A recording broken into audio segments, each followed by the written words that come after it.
субботу, кажется, будто вся Казань здесь. Очередь из желающих попасть на выставку растянулась на несколько сотен метров. Посмотреть есть на что.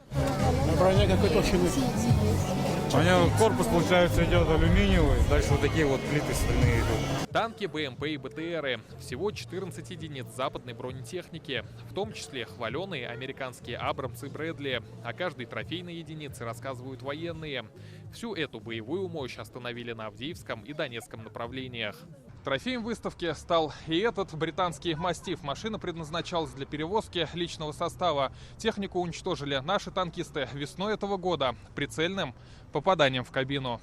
На таких в будущем и будет равняться 5-летний Вадим. Сегодня вместе с мамой и папой приехал из Елабуги посмотреть на подбитую технику. В танки любит играть, танчики, вот у него игрушек много. Вот, решили показать, как они выглядят. Интересно, такой техники больше не увидишь нигде, кроме, наверное, как здесь. Ну и где-нибудь в горячих точках. Это редкий танк. Да. Смотри, видишь, тут было попадание. Там сбоку 2 кумулятивных подлетело отверстие. Видел?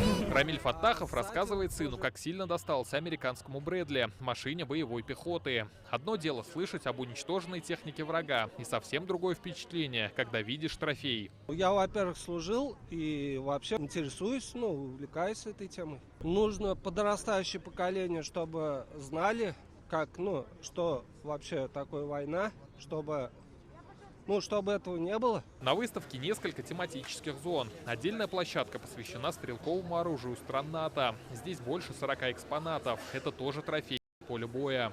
Бельгийский пулемет FNMAC 2023 года выпуска.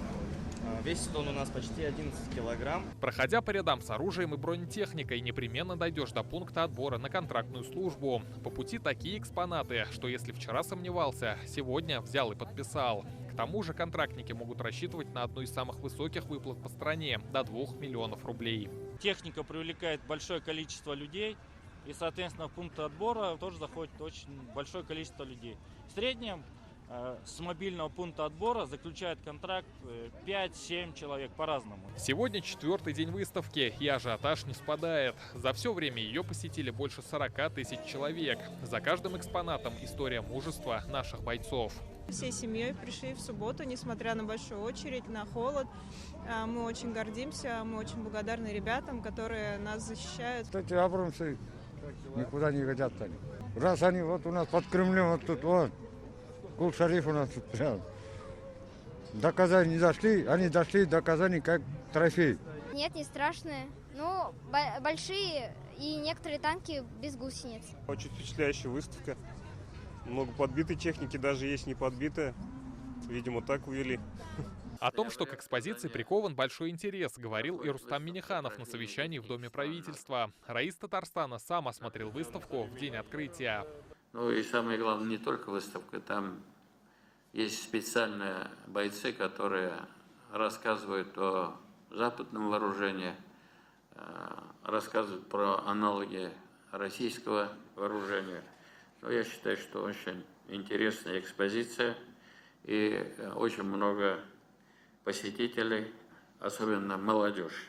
Остановка военной техники в Казани продлится до 19 ноября. Дальше она отправится в другие города. Рамиль Галиуллин, Рамзиль Гарипов, ТНВ, Казань.